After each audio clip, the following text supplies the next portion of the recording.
अस्सलाम वालेकुम नाजरीन, आप देख रहे हैं न्यूज़ टॉक। मैं हूँ यशफीन जमाल। नाज़रीन, इंतखाबात की तारीख का ऐलान, लेवल प्लेइंग होने या ना होने का शोर और साथ ही साथ सियासी मंजरनामे पर बनते नए सियासी इत्तेहाद। इस वक्त जो सूरत हाल है, हम देख रहे हैं कि जब से इंतखाबात की तारीख का ऐलान हुआ है, पाकिस्तान मुस्लिम लीग नवाज बिलखुसूस बहुत ज़्यादा एक्टिव दिखाई दे रही है। नवाज शरीफ साहब जो हैं वो सियासी मुलाकातें कर रहे हैं। ऐसा लग रहा है कि जो सियासी तोड़ जोड़ है उसका बाकायदा तौर पर बड़ी ही तेज़ी के साथ आगाज़ कर दिया गया और इस वक्त नून लीग की सियासी हिकमत अमली का महवर बलूचिस्तान दिखाई देता है। बात करें अगर बलूचिस्तान अवामी पार्टी यानी बाप की, तो जो माजी है पाकिस्तान मुस्लिम लीग नवाज के साथ वो कोई बहुत अच्छा, कोई बहुत पॉजिटिव नहीं है। 2018 में पाकिस्तान मुस्लिम लीग नवाज की हुकूमत को घर भेजने की बहुत बड़ी जिम्मेदारी बाप पर आयद होती है।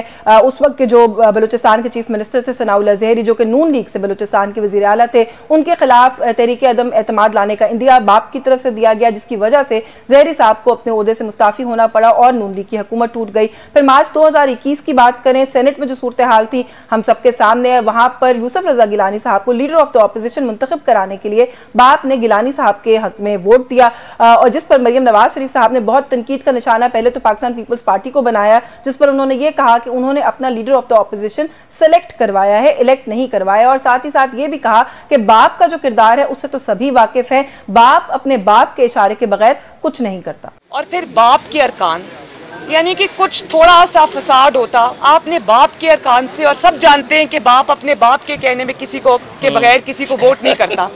बाप का जब हुक्म होता है तो वो हुकूमती बेंचेस के ऊपर जाके बैठ जाते हैं, बाप का जब हुक्म होता है तो वो ऑपोजिशन बेंचेस पे आके बैठ जाते हैं या इंडिपेंडेंट हो जाते हैं। और अगर आप ये समझते हैं कि अवाम को समझ नहीं आ रहा और आप ये कह देंगे कि वो इंडिपेंडेंट हैं, तो आप मेरा ख्याल है कि अपने आप को शायद धोखा दे रहे हो, अवाम को आप धोखा नहीं दे सकते। जी, आपने सुना कि बाप अपने बाप के कहे बगैर कुछ भी नहीं करता, लेकिन आज इसी बाप की तरफ ऐसा लग रहा है कि नून लीग की सारी तवज्जो है, क्योंकि चौथी मरतबा वज़ीर आज़म बनने की ख्वाहिश है। अगर बात करें बाप की, ये भी माजी में कहा जाता रहा कि ये पूरी जमात ही लोटों पर मुश्तमिल है और लोटों की जगह सियासी जमातों में नहीं होती, कहाँ होती है, ये भी सुन लीजिए। तो मेरे साथ ये वादा करो कि लोटों को वोट नहीं दोगे, क्योंकि लोटों की जगह बाथरूम्स में है। जी नाज़रीन, आपने सुन लिया। तो आज क्या हो रहा है, सियासी तोड़ जोड़ के नाम पर जो कुछ हो रहा है, इस पर और मजीद बहुत सारे इशूज़ हैं, उन पर बात करेंगे। हमारे साथ मौजूद हैं फॉर्मर प्राइम मिनिस्टर हैं पाकिस्तान के, सीनियर सियासतदान हैं शाहिद खाकान अब्बासी साहब ने हमें ज्वाइन किया है। अस्सलाम वालेकुम सर, बहुत शुक्रिया आपका आपके वक्त के लिए। सर, इस वक्त पाकिस्तान मुस्लिम लीग नवाज का जो बाप पर फोकस है, बलूचिस्तान पर फोकस करना तो अच्छी बात है, लेकिन और मुख्तलिफ सियासी इत्तेहाद बनाना भी अच्छी बात है, लेकिन बाप पर जो फोकस है, PMLN के वोटर पर क्या इम्पैक्ट होगा? ये सवाल फिर इसलिए पूछ रही हूँ आपसे कि आप बार बार ये कह रहे हैं कि आप जमात का हिस्सा अभी भी हैं। देखिए, जमात के हिस्से की बात अपनी जगह पर है। एक कोलिशन गवर्नमेंट में ये सब जमातें इकट्ठी थीं। हाँ। जो भी गवर्नमेंट ख़त्म हुई है अगस्त में, तो उसमें जब कोलिशन गवर्नमेंट में आप होते हैं तो आपके ताल्लुकात वगैरह बन जाते हैं, अंडरस्टैंडिंग हो जाती है। तो अब शायद एक कोशिश है कि इलेक्शन से पहले ही एक ब्रॉडर कोलिशन की कोशिश की जाए। और ये बड़ा वाज़ेह है मेरे ख्याल सब पे कि कोई जमात भी अक्सरियत खुद नहीं ले सकती, तो कोलिशन ही बनेगा। तो इसलिए हर जमात अपनी कोशिश कर रही है, पाकिस्तान मुस्लिम लीग नून भी अपनी कोशिश कर रही होगी। नहीं कर रही होगी, लेकिन क्या ये कोशिश आप as a worker of the party कैसे देखते हैं? कोशिश अच्छी कोशिश है। सवाल फिर अगेन इस पर्सपेक्टिव में करी हूँ कि आप बड़े सीनियर सियासतदान हैं, आपको ज़्यादा मुझसे बेहतर पता है, बाप का किसी जमात के साथ शामिल होना, उससे इस मुल्क में ये कहा जाता है कि कुछ हवाओं के रुख का तयन होता है, तो फिर हवाओं के रुख का तयन कर लें, हवाओं के रुख का तयन कर लें जी, वो कर ले। ये रुख बदलते रहते हैं, हवाओं के रुख बदलते रहते हैं बदकिस्मती से। हाँ। लेकिन गुजारिश ये है कि वर्कर कैसे देखता है। कुछ अर्सा पहले हमने खुद इस जमात को रिजेक्ट किया था, मैं खुद प्राइम मिनिस्टर था, अभी सारा मामला हुआ। हाँ। जब बलूचिस्तान में हमारी हुकूमत चोरी हुई, ज़हरी साहब, उसके बाद सेनेट का इलेक्शन चोरी हुआ, सेनेट के चेयरमैन की शिप चोरी हुई, ये सब बातें हुई हैं। अब वो माजी का हिस्सा है। उसके बाद हमने कोलिशन में इकट्ठे हुए, PMLN भी थी, बाप पार्टी भी थी। तो बहरहाल सर, अभी तो पिछले 16 महीने जो था वो तो वही बात है, आप भी उस वक्त कहते रहे कि ये बिल्कुल एक इमरजेंसी अरेंजमेंट था, मुल्क को उस वक्त ज़रूरत थी, तो मैं इसलिए उस पर्सपेक्टिव में सवाल नहीं करी। मरियम नवाज शरीफ साहिबा ने कहा कि बाप अपने बाप के इशारे के बगैर कुछ नहीं करती, फिर बाप का इशारा है, मैं तो ये सर्टन करने की कोशिश कर रही हूँ। वो बाप का मामला है जी, मैं इसमें नहीं पढ़ना चाहता हूँ।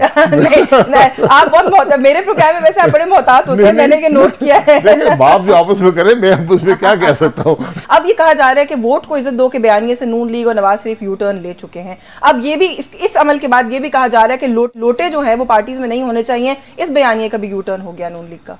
देखिए ये सियासत है, लेकिन मैं इक़्तिदार बड़ा इक़्तिदार का कायल नहीं हूँ। मैं गुजारिश करूँगा और कुछ असूल सियासत में होने चाहिए, उस पर आपको कायम रहना चाहिए। अगर आप हर चीज़ इक़्तिदार के लिए कर देंगे तो फिर कुछ बचेगा नहीं।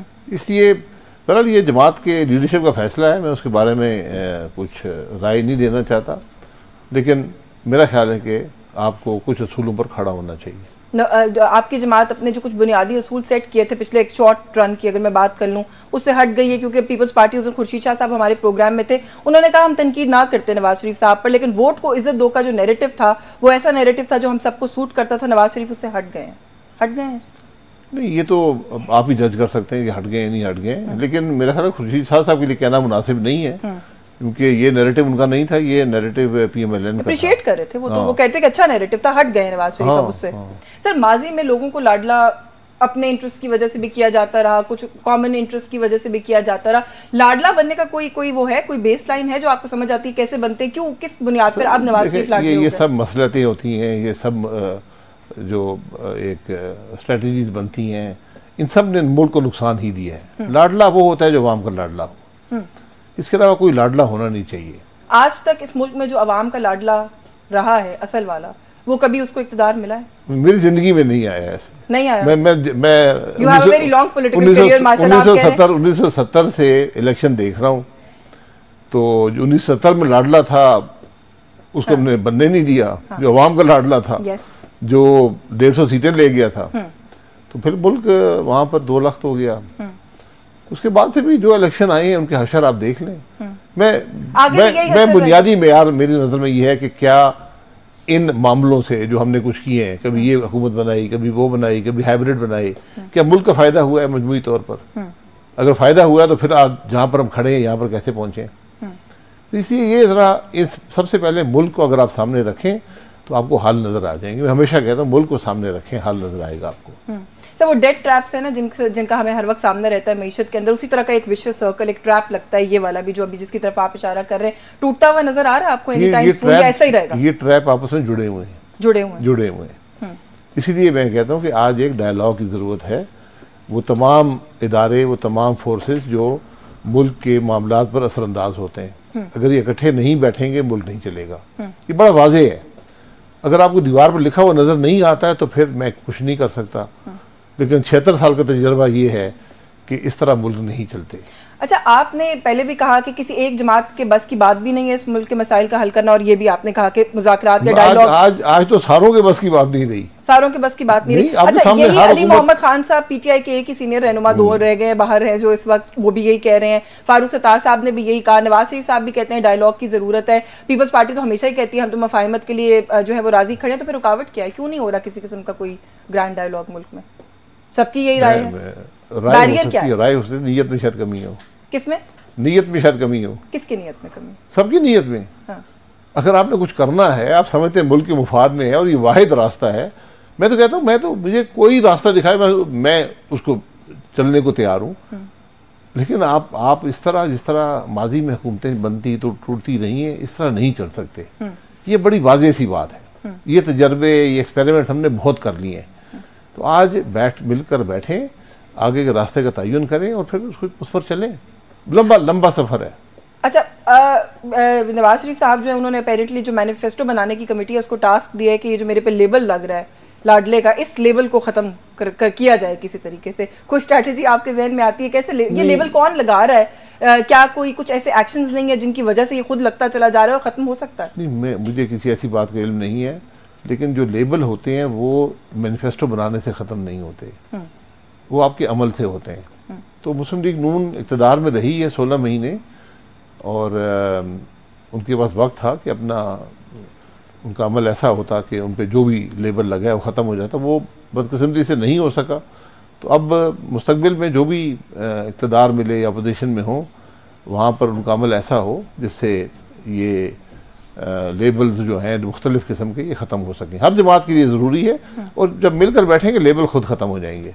ठीक है, आपने कहा 70s में जो लाडला था जो 150 सीटें ले गया, फिर जो कुछ हुआ वो जाहिर है, द रेस्ट इज हिस्ट्री, हम सबको पता है। आपको लगता है कि आज के दौर में भी कोई ऐसा लाडला है, अवाम का लाडला? मैं अवाम के लाडले की बात कर रही हूं। पता है, हमने आज तक लिखा नहीं है कि हुआ क्या था। लिखा तो सर नहीं, आप जब अपने बच्चों को नहीं, जो उस जमाने में पैदा नहीं हुए थे, वो आज इस बात को 53 साल गुजर गए, तो अगर तारीख हमें इल्म ही नहीं होगा तो हम उसकी तस्हीह कैसे करेंगे? तो आज इन बातों से सबक सीख लें। लाडले आते जाते रहते हैं, मैं किसी भी लाडले के हक में नहीं। मैं तो अवाम के, आपने कहा ना लाडला अवाम का होना चाहिए, मैं अवाम के लाडले की उससे सवाल करी हूँ कि आपके ख्याल में अभी इस वक्त कोई अवाम का लाडला है? अवाम वो आप फ्री एंड फेयर इलेक्शन करवा दें, लाडला नजर आ जाएगा। फ्री एंड फेयर इलेक्शन तो इस मुल्क में कोई दूर का ख्वाब नहीं, आपने भी खुद कहा ऐसे ही चलता रहेगा, सारा कुछ साथ जुड़ा हुआ है। फिर मुश्किल और मजीद मुश्किल के लिए तैयार हो जाए, मजीद मुश्किल के लिए। तो क्या अगर आपने इलेक्शन भी फ्री एंड फेयर नहीं कराने ना, फिर आपको बहुत मुश्किलात का सामना होगा। किसने इलेक्शन फ्री एंड फेयर कराने हैं? जो भी है, एस्टेब्लिशमेंट है, जो आपकी इंटरिम गवर्नमेंट्स हैं, सियासी जमातें हैं। सियासी जमातें अगर उसमें हिस्सेदार नहीं बनेंगे तो फ्री एंड फेयर इलेक्शन हो जाएंगे। आप आज कुछ एक असूल तय कर लें, इसलिए मैं कह रहा हूँ ये बातें बैठ कर होंगी, ये आपस में झगड़े से नहीं होती, ये कन्फ्रंटेशन से नहीं होती, ये एक दूसरे को गाली देने से नहीं होती। ये बैठे, ये बड़ी सीरियस बातें हैं। मुल्क के सारे मसाइल का इन्हिसार भी इस बात पर है, जिस हुकूमत में मॉरल अथॉरिटी नहीं होती वो कभी नहीं चलती, इस बात को समझ लें हम। जो हुकूमत चोरी शुदा इलेक्शन के नतीजे में आती है कभी नहीं चल पाएगी, तो उसकी मॉरल अथॉरिटी नहीं है, उसके पास अखलाकी जवाज़ ही नहीं है अवाम पर गवर्न करने का। अच्छा, ये आपको नजर आ रहा है, बहुत से आप जैसे और भी सीनियर सियासतदान इस वक्त इस मुल्क में यही बात कर रहे हैं, जैसे मैंने हवाला भी दिया कुछ लोगों का कि इस तरह नहीं ये मामला चल सकता, तो जो मुक्तदर कुव्वतें हैं जिनकी तरफ हम इशारे करते हैं उन्हें नहीं नजर आ रहा और समझ में नजर आना चाहिए। हर मुक्तदर कुव्वत का मकसद एक ही है ना कि मुल्क के हालात दुरुस्त हों, तो मुल्क के हालात इलेक्शन चोरी करके दुरुस्त नहीं होंगे, ये बात हमें समझनी चाहिए। माजी में नहीं हुए, चोरी करने की कोशिश आपको लगता है फिर से की जाएगी? नहीं, अल्लाह ना करे, मैं तो उम्मीद ही कर सकता हूँ ना, लेकिन माजी के सबक जो हैं वो यही बताते हैं कि हमने कभी सबक हासिल नहीं किया। सबसे बड़ी चोरी 2018 के इलेक्शन की हुई, आपके सामने एक तमाशा लगा मुल्क के अंदर, क्या वो 4 साल और मेरे ख्याल 6 महीने शायद, 8 महीने, 4 साल 8 महीने वो हुकूमत कायम रही, एक पैसे का काम नहीं कर सकी। उसकी क्या वजह थी?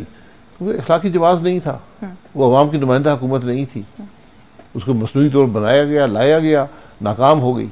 इलेक्शन से जुड़े इन्हीं मामलात और खदशात की वजह से आप इलेक्शन शायद नहीं लड़ना चाह रहे इस दफा? मैंने कहा कि इलेक्शन जब तक आप बैठकर आगे के रास्ते का तयन नहीं करेंगे, इलेक्शन का कोई मकसद नहीं है, बेमकसद है ये बात, और ये मजीद मुल्क में इंतशार बढ़ाएगी। बिल्कुल ठीक है, मुझे एक ब्रेक लेनी है, ब्रेक से वापस आके मैं आपसे इस पे बात करने की कोशिश करूंगी। आप कह रहे हैं मिल के बैठने की और बात करने की ज़रूरत है, मियाँ साहब और खान साहब क्या ये इकट्ठे बैठ सकते हैं? बाकी तो जो प्लेयर्स हैं उनके हवाले से बात मेरा ख्याल है बाद में भी की जा सकती है, इस पर बात करते हैं इस ब्रेक के बाद हमारे साथ।